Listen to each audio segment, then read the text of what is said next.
இன்னைக்கு வெயிட் குறைக்கிறத பற்றி நானும் ஹரிணியும் சொல்கிறோம். உங்களுக்கு வெயிட்டு வர்றதே ஹார்மோன்ஸ்னால தாங்க. லெப்டின்கிற ஹார்மோன் தான் வெயிட்டை கண்ட்ரோல் பண்ணுறதுல முழு முதல். லெப்டின் என்ன பண்ணுதுன்னா, நம்மளோட பசி, நம்ம சாப்பிட்டது பசி ஆறிடுச்சு அப்படின்னு மூளைக்கு சொல்கிறதும், நம்மளோட மெட்டபாலிசம் நம்ம சாப்பிட்டதெல்லாம் செரிமானம் ஆகி நம்ம செல்ஸு கரெக்டாக போய் சேர்றதும் தான் லெப்டின் ஹார்மோனோட வேலை. அதுக்கு அடுத்த இடத்துல கிரெலின்கிற ஹார்மோன், பசியை தூண்டுற ஹார்மோன், அதுவும் வெயிட்டை கண்ட்ரோல் பண்ணுறதுல மெயின் இடத்துல இருக்குது. மூணாவது இடத்துல நீங்கள் எல்லாம் ரொம்ப கேள்விப்பட்ட சுகர் வர வைக்கிற இன்சுலின்கிற ஹார்மோன் பற்றாக்குறையில் தான் சுகர் வருது.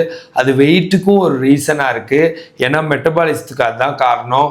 குளுக்கோஸை நம்ம உடம்புக்குள்ளே எடுத்துகிட்டு போகிறதும், இன்சுலினை நம்ம செல்ஸ்குள்ளே எடுத்துகிட்டு போகிறதும் இன்சுலின் தான். ஸோ அதனால் அது எல்லாமே ரீசனாக இருக்குது. அதை தவிர தைராய்டு ஹார்மோன் கூட வெயிட்டுக்கு ரீசனாக இருக்குது, T3 T4. அதை தவிர பிட்யூட்ரி குரோத் ஹார்மோனும், அதை தவிர oestrogen, progesterone, testosterone male and female ஹார்மோன்ஸும் காரணமாக இருக்குது. வெயிட்டை அதிகப்படுத்துறதுல கார்டிசோல் ஸ்ட்ரெஸ் ஹார்மோன் காரணமாக இருக்குது. இப்போ அன்ஃபார்ச்சுனேட்லி சில எக்ஸசைஸ் எல்லாம் ஸ்ட்ரெஸ் ஹார்மோனை சுரக்குது. ரொம்ப கஷ்டப்பட்டு பண்ணுற எக்ஸசைஸ் எல்லாம் அது வெயிட்டை கொடுத்துருது. அன்ஃபார்ச்சுனேட்லி இந்த ஹார்மோன் எல்லாம் நல்லா சுரந்து நம்ம நல்லா இருக்கணும்னா இந்த ஹார்மோன்ஸ்க்கு மெயினாக வழக்கம் போல் மனநிலை, உணவு, எக்ஸசைஸ் தான் ரொம்ப தேவைப்படுது.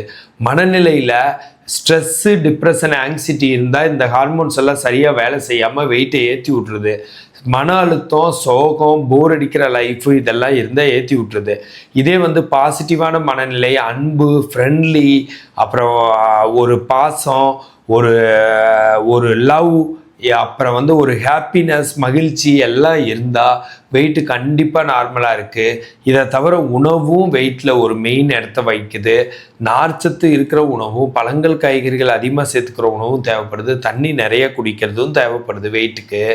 அதை தவிர வெயிட்டுக்கு என்ன தேவைப்படுதுன்னா, கண்டிப்பாக எக்ஸசைஸ்னு தேவைப்படுது. தலையிலேருந்து பாதம் வரைக்கும் ஃபேஷியல் மசில்ஸ்லேருந்து உடம்புல எல்லா மசிலுக்கும் நான் ஏரோபிக்ஸ், நான் வெயிட் பேரிங் எக்ஸசைஸ். அப்படின்னா வெயிட்டை ஊன்றது, காலை ஊன்ற எக்ஸசைஸும் வேண்டாம். அப்புறம் நடக்கிறது, ஓடுறது, ஜாகிங், டான்ஸ் ஆடுறது, இந்த மாதிரி எக்ஸசைஸும் வேணாம். எல்லா எக்ஸசைஸுமே நான் ஏரோபிக்ஸ், நான் வெயிட் பேரிங். அப்படின்னா உட்கார்ந்துட்டு செய்கிறது, மல்லாந்து படுத்து செய்கிறது, ரைட்டில் படுத்து செய்கிறது, லெஃப்டில் படுத்து செய்கிறது, குப்புறப்படுத்து செய்கிறதுங்கிற எக்ஸசைஸ் தான். அது எல்லாமே ஏரோபிக்ஸில் வராது. ஹார்ட் அவுட்புட் அதிகப்படுத்தாது, வெயிட்டை ஊன வைக்காது. எல்லா மசிலுக்கும் ஜஸ்ட்டு ஒரு 7 தடவை ரெப்பிட்டிஷனில் ஒரு நார்மலான ஸ்ட்ரென்தனிங் எக்ஸசைஸு, பிளட் சர்க்குலேஷனை அதிகப்படுத்துகிற எக்ஸசைஸு, நார்மலான ரெப்பிட்டிஷனில் ஒரு ஃப்ரீ எக்ஸசைஸாக இருந்தால் கண்டிப்பாக வெயிட் நம்மளுக்கு நல்லா கண்ட்ரோல் ஆகும். இதுதான் வெயிட்டை குறைக்கிறதுக்கு முழு முதற் காரணம். மகிழ்ச்சியாக இருக்கிறது தான் நல்லது. நல்லா தூங்கணும், ரொம்ப யதார்த்தமாக இருக்கணும், ரொம்ப மனசை போட்டு யோசிக்கக்கூடாது. அதே மாதிரியே நம்மளுக்கு வெயிட் நல்லா குறையணுன்னா கண்டிப்பாக நம்ம ஒரு பேலன்ஸ்டு டயட் எடுத்துக்க வேண்டியதாக இருக்குது. அதை தவிர நம்ம எந்த ஒரு இடத்துலையுமே ஸ்ட்ரெஸ் ஆகாமல் இருக்க வேண்டியதாக இருக்குது. அதை தவிர இதுக்குன்னு இருக்கிற எக்ஸசைசஸ் பண்ண வேண்டியதாக இருக்குது. இதை தவிர வெயிட்டு கண்ட்ரோல் பண்ணுறதுக்கு என்ன தேவைப்படுதுன்னு கேட்டிங்கன்னா, ஒரு ஹார்மோனல் இம்பேலன்ஸ் வந்துடக்கூடாது. ஹார்மோன்ஸ் எல்லாம் நல்லா ஃப்ரீயாக சுரக்கணுன்னா கண்டிப்பாக அன்பாக, மகிழ்ச்சியாக, ஹாப்பியாக இருக்கணும். ஹாப்பியாக இருக்கிறது வெயிட்டு கண்ட்ரோல் பண்ண ரொம்ப ரொம்ப முக்கியம். நம்ம ஹார்மோன்ஸ் எல்லாம் கரெக்டாக பேலன்ஸ்டாக சுரக்கிறதும் வெயிட்டை கண்ட்ரோல் பண்ணுறதுக்கு முக்கியமானதாக இருக்குது. இதை தவிர வெயிட்டை கண்ட்ரோல் பண்ண என்னன்னு கேட்டிங்கன்னா, ஒரு சர்க்கரை 5 வெள்ளை விஷம்னு சொல்லுவாங்க. வெள்ளை சர்க்கரை அதை குறைச்சிக்கணும் இல்லை நிறுத்திக்கணும். வெள்ளையாக இருக்கிற ரீஃபைண்ட் ஆயில் அதை குறைச்சிக்கணும் இல்லை நிறுத்திக்கணும். வெள்ளையாக இருக்கிற மைதா மாவு அதை குறைச்சிக்கணும் இல்லை நிறுத்திக்கணும். அதை தவிர வெள்ளையாக இருக்கிற அஜினோமோட்டோ, வெள்ளையாக இருக்கிற அயோடின் உப்பு, இது மாதிரிலாம் சேர்த்துக்காமல் ஒரிஜினல் கடல் கல்லுப்பு, இந்துப்பு சேர்த்துக்கணும். உப்பு கம்மியாக போட்டுக்கணும். மரச்செக்கு, நல்லெண்ணெய், கடலெண்ணெய், தேங்காய் எண்ணெய் யூஸ் பண்ணணும். எண்ணெய் எல்லாம் கம்மியாக சேர்த்துக்கணும். குக்கரில் சமைக்கக்கூடாது. மண் சட்டி, சில்வர் பாத்திரத்தில் சமைக்கணும். பொன்னி அரிசி வாங்கி யூஸ் பண்ணுறதை விட நார்ச்சத்து இருக்கிற வரகு, திணை, சாமை, குதிரைவாளி, கைக்குத்தல் அரிசி, ஓம்கார் அரிசி, பூங்கார் அரிசி, சீரக சம்பா அரிசி, இப்படி மாறி மாறி அரிசி வகைகள் சாப்பிட்ணும். பச்சை பழங்கள், காய்கறிகள் எடுத்துக்கணும்.